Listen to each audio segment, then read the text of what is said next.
Morning everyone, सुप्रभात मेरी प्यारी यूट्यूब फैमिली को।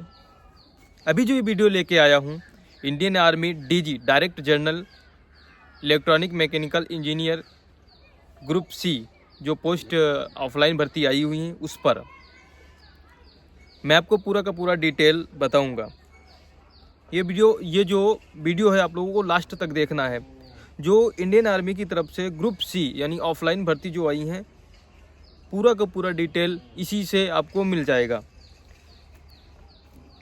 तो मैं आपको पूरा का पूरा डिटेल बताऊंगा। देखो, पहले मैं टॉपिक छेड़ता हूं कि ये जो है इंडियन आर्मी में जो DGEME जो है क्या, इसकी बात करता हूं।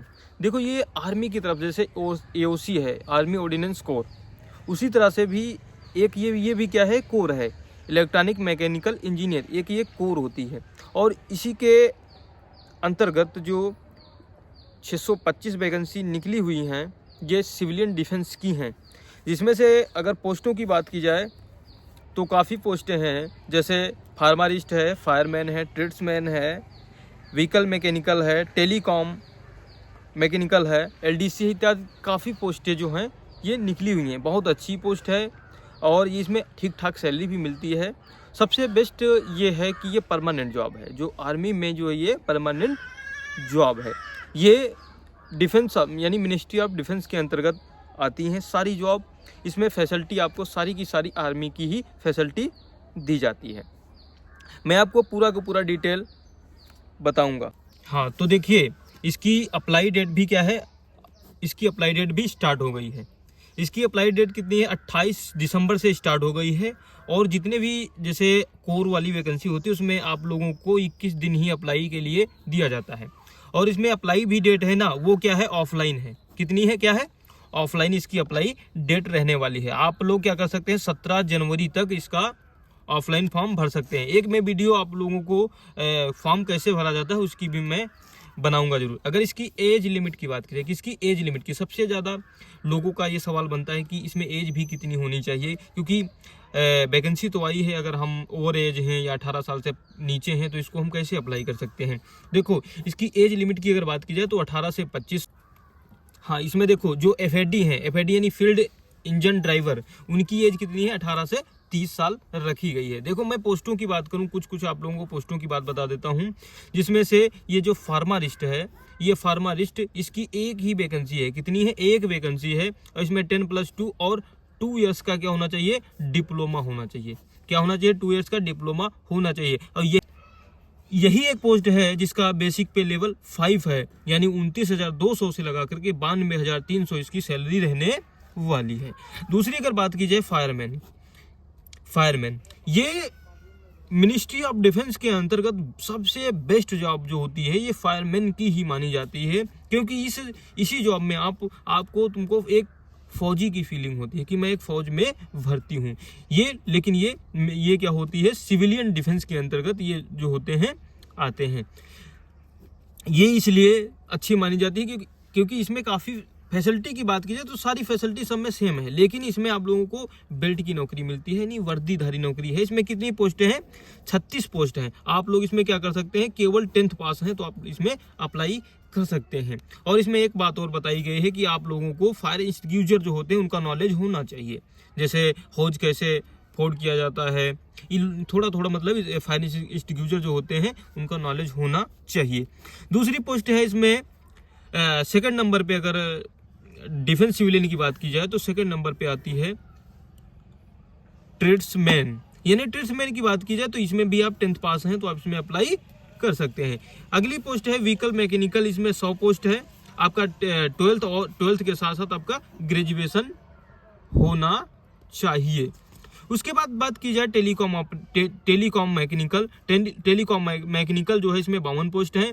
और इसके लिए आपका क्या है, एक मोटर जो है ना, टेलीकॉम ऑपरेटर, एक मोटर का एक ट्रेड टेस्ट मतलब ट्रेड सर्टिफिकेट होना चाहिए। और ये स्किल जो है, जैसे आप टेलीकॉम मैकेनिकल में जाते हैं तो आपको वहाँ पे स्किल टेस्ट कराया जाएगा। उसके बाद देखो, सबसे बढ़िया इसमें एक और है आपकी बाबू की नौकरी। कौन सी, बाबू की नौकरी, वो भी एक फौज में आप बाबू मतलब सिविल डिफेंस के तौर पे आप क्लर्क बन सकते हैं, जैसे सी कहते हैं, लोअर डिवीजन क्लर्क। इसकी टोटल कितनी पोस्ट है? 56 पोस्ट है। आप अगर 12th आपने पास किया है तो आप इसमें अप्लाई कर सकते हैं। और इसमें देखो स्किल टेस्ट की बात की जाए तो आपका टाइपिंग होने वाला है 35 वर्ड प्रति मिनट के हिसाब से अगर देखा जाए तो इंग्लिश की टाइपिंग है, और 30 वर्ड प्रति मिनट के हिसाब से देखा जाए तो इसमें हिंदी की टाइपिंग रहने वाली है। बाकी कुछ पोस्टें जैसे इसमें वाशरमैन है, कुक है, काफ़ी पोस्टें जो है इसमें 10th पास होना चाहिए, और नॉलेज ऑफ ट्रेड, यानी आप जैसे वाशरमैन हैं तो वाशरमैन आप 10th पास हैं, लेकिन प्लस में आपको कपड़े धोने का नॉलेज होना चाहिए। कुक अगर आप हैं तो 10th पास हैं, आपको खाना बनाने का नॉलेज होना चाहिए। अगर फीस की बात की जाए तो इसमें फीस क्या है? 0 है। किसी भी आप कैटेगरी से हैं, आप लोगों सभी की फीस क्या है? 0 रहने वाली है। और आप लोग फॉर्म जो है ये फॉर्म ऑफलाइन ही भरेंगे।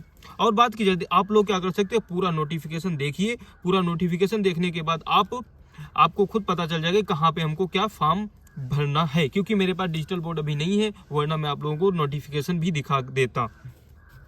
उसके बाद काफ़ी लोगों का सवाल बनता है कि जो ये वैकेंसी आती हैं डिफेंस सिविलियन के तौर पे जो वैकेंसी आती है, सर इसमें एक बात बताइए, क्या मेरिट बेस पे शॉर्ट लिस्ट किए जाएंगे? हाँ, एक बात तो ये है कि इसमें नोटिफिकेशन में ही दिखाया गया है कि इसकी जो सारी वैकेंसी है इसका एडमिट कार्ड जो है मेरिट बेस पे आएगा, लेकिन ये जो इसकी बात की जाए इसमें ज़्यादा से ज़्यादा बच्चों का एडमिट कार्ड जारी किया जाता है।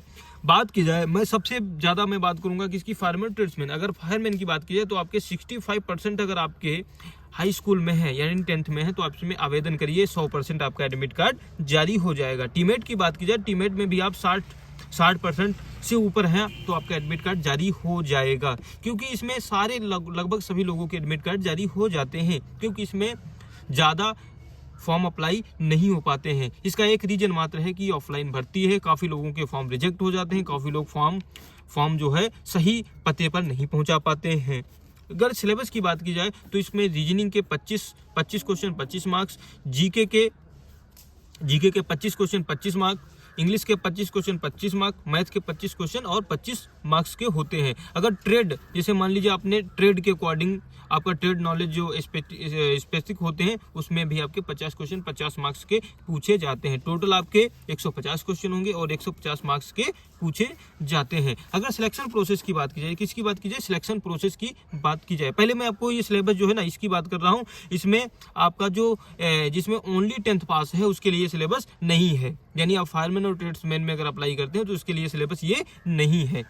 मैं उसका सिलेबस जो है अभी थोड़ी देर में बताऊंगा। अगर सिलेक्शन प्रोसेस की बात की जाए तो सबसे पहले आपका क्या होगा, सबसे पहले आप फॉर्म अप्लाई करेंगे। फॉर्म अप्लाई करने के बाद आपका एग्जाम होगा। एग्जाम होने के बाद आपका जिसमें फिजिकल होना होगा उसमें फिजिकल होगा, जिसमें आपका स्किल टेस्ट होना होगा उसका स्किल टेस्ट होने वाला है। और बात की जाए इसके बाद आपका मेडिकल होगा। मेडिकल होने के बाद आपका डॉक्यूमेंट वेरिफिकेशन होगा। डॉक्यूमेंट वेरिफिकेशन होने के बाद आपका फाइनल मेरिट आएगा। अब फाइनल मेरिट आने के बाद आपका ज्वाइनिंग लेटर आ जाएगा। अगर सैलरी की बात की जाए तो इसमें लेवल 1 से लगा करके लेवल 5 तक सैलरी रहने वाली है। अगर लेवल 1 की बात की जाए तो 32 से 35 हज़ार लेवल 1 की सैलरी मिलती है, और अगर लेवल 5 की बात की जाए तो 50 से 55 हज़ार लेवल 5 की सैलरी मिलने वाली है। इसमें ज़्यादा पोस्टें जो हैं वो लेवल 2 की हैं। किसकी हैं? लेवल 2 की। और लेवल 2 की अगर बात की जाए तो उसकी सैलरी 35 से लगा करके 40 हज़ार तक पर मंथ मिलने वाली है। अगला मैं अगर बात करूं, इसमें काफ़ी लोगों के ये सवाल आते हैं कि सर आपने पूरा डिटेल जानकारी तो दे दी, लेकिन जानकारी देने के बाद आपने ये नहीं बताया है कि इसमें जो वैकेंसी हैं उसमें हमको तो ऑफलाइन फॉर्म भरना है। ऑफलाइन फॉर्म के बाद हम कौन कौन से डॉक्यूमेंट लगाएं जो हमारा फॉर्म रिजेक्ट ना हो। तो मैं पहले ही अगर बात करता हूं तो आप लोगों को आधार कार्ड की फोटोकॉपी लगानी है, और आपका बर्थ सर्टिफिकेट, यानी बर्थ सर्टिफिकेट आपका 10th का मार्कशीट माना जाता है, उसकी भी फोटोकॉपी आपको लगानी है। उसके बाद आपने जिस पोस्ट के लिए अप्लाई किया है आप नोटिफिकेशन में देखिए हमें क्या क्या चीज़ें उसमें मतलब एजुकेशन के लिए बताई गई हैं, आप उसको लगा सकते हैं। जैसे 10th का, 12th का, या ट्रेड सर्टिफिकेट, जिसमें ट्रेड सर्टिफिकेट मांग रहा है ट्रेड सर्टिफिकेट लगाइए। जिसमें ग्रेजुएशन या डिप्लोमा अगर मांग रहा है डिप्लोमा का सर्टिफिकेट तो आप लोग डिप्लोमा का सर्टिफिकेट लगा सकते हैं। उसके बाद बात की जाए, काफ़ी लोगों के सवाल बनते हैं कि कास्ट सर्टिफिकेट जो है ये कैसा लगना चाहिए। अगर आप SC ST OBC या EWS का आपने सर्टिफिकेट बनवाया है तो आपका जो है वो लगभग 6 मंथ यानी 6 महीने से पुराना नहीं होना चाहिए। बाकी अगर आपके पास है तब भी लगा दीजिए, आपका फॉर्म रिजेक्ट नहीं होने वाला है। उसके बाद बात की जाए डोमिसाइल।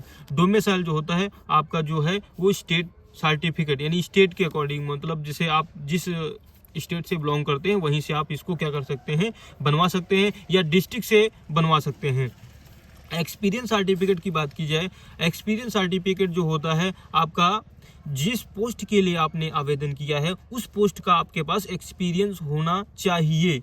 बात की जाए पीडब्ल्यू, जैसे पीडब्ल्यू के जो डिसेबिलिटी लोग होते हैं उसका, यानी इसमें काफ़ी लोग जो होते हैं, जो विकलांग लोग होते हैं उसके लिए भी इसमें वैकेंसी आती हैं, और वो लोग किसमें अप्लाई करते हैं, मतलब उन लोगों का कौन सा सर्टिफिकेट होना चाहिए। आप लोग डिसेबिलिटी सर्टिफिकेट आप लोगों के पास अगर है, लेकिन वो इशू किसके पास होना चाहिए, मेडिकल बोर्ड से वो इशू कराया हुआ होना चाहिए, तभी आप इसमें आवेदन कर सकते हैं। उसके बाद की जाए फायरमैन और ट्रेड्समैन, यानी नो ट्रेड सर्टिफिकेट, यानी अगर आप फायरमैन और ट्रेड्समैन में अप्लाई करते हैं या वाशरमैन या कुक में, काफ़ी जैसे कुछ पोस्टें हैं जिसमें कम वैकेंसियां हैं, इसमें अगर आपने अप्लाई किया है तो इसमें नो सर्टिफिकेट है, यानी कोई सर्टिफिकेट आपका नहीं लगने वाला है। इसमें केवल आपका एक्सपीरियंस वहाँ मांगा जाएगा कि आपने जैसे फायरमैन में है तो फायरमैन का अगर फायरमैन के बारे में थोड़ा सा नॉलेज है, अगर ट्रेड्समैन है तो ट्रेड्समैन के बारे में थोड़ा सा आपको क्लीनेंस से रिलेटेड आपको जानकारी होनी चाहिए। जैसे वाशरमैन है तो आपको कपड़ा धोने से रिलेटेड थोड़ी बहुत जानकारी होनी चाहिए। अगर इसकी सिलेबस की बात की जाए, किसकी, फायरमैन और ट्रेड्समैन और कुछ जैसे वाशरमैन है, इन लोगों की सिलेबस की बात की जाए जो 10th बेस पे है, उनका सिलेबस और वो उन लोगों के सिलेबस में थोड़ा सा डिफरेंट रहने वाला है। इन लोगों का सिलेबस सेम का सेम एओसी से रिलेटेड है। जैसे एओसी फायरमैन और ट्रेड्समैन की जो वैकेंसी आती थी उन्हीं से पूरा का पूरा मैच करता हुआ सिलेबस रहने वाला है। इसमें आपका 50 क्वेश्चन रीजनिंग के पूछे जाते हैं 50 मार्क्स के, 25 क्वेश्चन मैथ के पूछे जाते हैं 25 मार्क्स के, और जीके जीएस के 50 क्वेश्चन पूछे जाते हैं, वो भी 50 मार्क्स के पूछे जाते हैं। इंग्लिश के भी 25 क्वेश्चन पूछे जाते हैं जो कि 25 मार्क्स के पूछे जाते हैं। टोटल आपको 150 क्वेश्चन पूछे जाते हैं और 150 मार्क्स के होते हैं। इसका टाइम की बात की जाए तो आपको 120 मिनट का टाइम मिलने वाला है।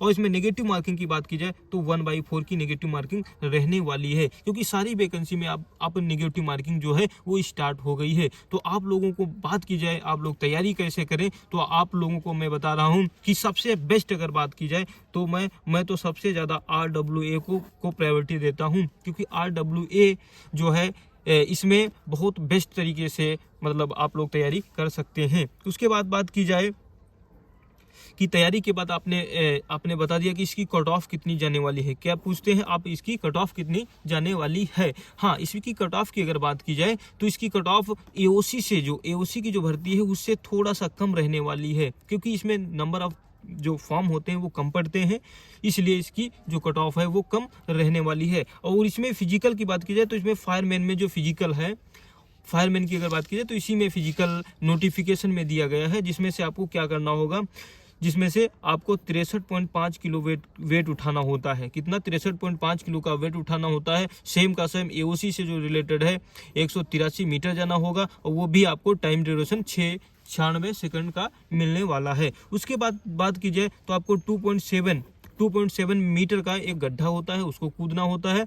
और जैसे आप इसको क्वालिफाई करते हैं तो आपको क्या करना पड़ेगा कि 3 मीटर की एक आपको रस्सा होगा, उस रस्से को आपको हाथों का सहारा लेके उसको चढ़ना होता है। उसके बाद बात की जाए, जैसे ही आप इसको क्वालिफाई करते हैं तो इसमें फायरमैन में चेस्ट भी मायने रखता है। क्या, फायरमैन में चेस्ट मायने रखता है। 81.5 सेंटीमीटर इसका नॉर्मल रहना चाहिए, और फुलाने के बाद आपका 85 सेंटीमीटर होना चाहिए। इसका एक रीजन यह है कि काफ़ी लोगों के कमेंट आते हैं कि सर इसमें जो चेस्ट है इसमें ज़्यादा क्यों लेते हैं। इसका एकमात्र रीज़न है क्योंकि आप फायरमैन में सिलेक्ट हुए हैं, और आप अगर कहीं पे एमिनेशन में आग लग जाती है या कहीं पर अगर आग लग जाती है तो उसमें क्या होता है, इस जो धुआं होता है तो धुएं को सहन शक्ति के कारण आपका इसमें चेस्ट और आपके फुलाने की क्षमता कैपेसिटी ज़्यादा होनी चाहिए, इसलिए इसमें चेस्ट ज़्यादा लिया जाता है। उम्मीद है कि आप लोगों को ये जानकारी बहुत अच्छी लगी होगी। आप लोगों को एक ही गुजारिश करता हूं कि मैंने इस न्यू चैनल को क्रिएट किया है, आप लोग इस वीडियो को बिना सब्सक्राइब किए मत जाना। मिलते हैं नेक्स्ट वीडियो में, तब तक के लिए जय हिंद।